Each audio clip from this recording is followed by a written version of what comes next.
City media Odisha को subscribe करें, bell icon को ज़रूर दबाएं।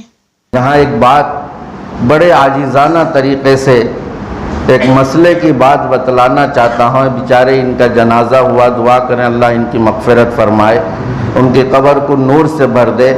तकरीबन 30-35 घंटे की ताख़ीर से इनका जनाजा हुआ है। मेरे भाइयों, जनाजे की ताख़ीर भी क़ुर्ब क़यामत की अलामत है। हदीस के अंदर बयान किया गया है कि जनाजे में लोग ताख़ीर करेंगे और फिर उसका नतीजा ये होगा कि जनाजा ताख़ीर होने से उसके उबाल भी आने लगेंगे।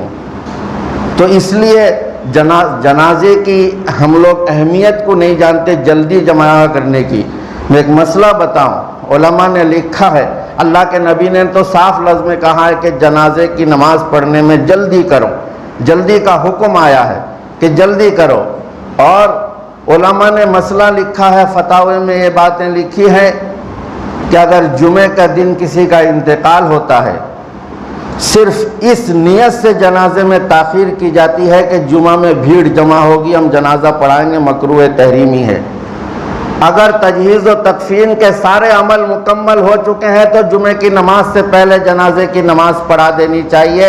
जुमे में भीड़ जमा होगी, सिर्फ भीड़ के लिए जनाजे में ताख़ीर करना मकरूह तहरीमी लिखा है।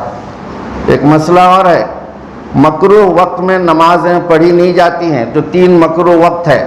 लेकिन जनाजे की ताजील का ज़रा अहमियत देखिए कि मसला ये है कि अगर ऐन मकरूह वक्त में जनाजा गाह आ जाए जहाँ जनाजा पढ़ी जाती है तो मकरूह वक्त में ही जनाजे की नमाज पढ़ दी जाए, ताख़ीर न की जाए। आप इससे अंदाज़ा कीजिए कि ताजील की कितनी अहमियत बयान किया गया है जल्दी जनाजे की नमाज पढ़ने में। और साथ ही साथ जनाजे की नमाज में हदीस में आता है कि आमाल के एतबार से जब इंसान मर जाता है तो उसमें तगय्युर शुरू हो जाता है। अगर अच्छा है तो अच्छा तगय्युर होता है और अगर बुरा है तो बुरा।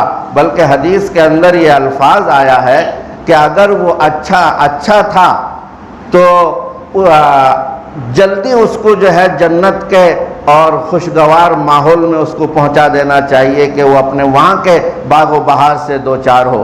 और अगर खुदा न खास्ता अगर उसके अमाल गलत थे तो उस उबाल को अपने कंधे पर क्यों सवार करके रखते हो, इस तरह के अल्फाज आए हैं। तो इसलिए नमाज जनाजा में कोई रिश्तेदार आएगा, कोई आएगा, चूँकि लोग जानते नहीं इसलिए नाराज़ हो जाते हैं। जानकार लोगों को चाहिए उन्हें समझाएं बुझाएं कि अपने मय्यत के हक़ में ये बेहतर है कि उसको जितने जल्द दफन कर दिया जाए। आप दूर हैं, आके जनाजे में शरीक हो जाएंगे, उनकी मग़फ़िरत हो जाएगी, ऐसा तो नहीं है, उल्टे उन्हें तकलीफ़ हो रही है।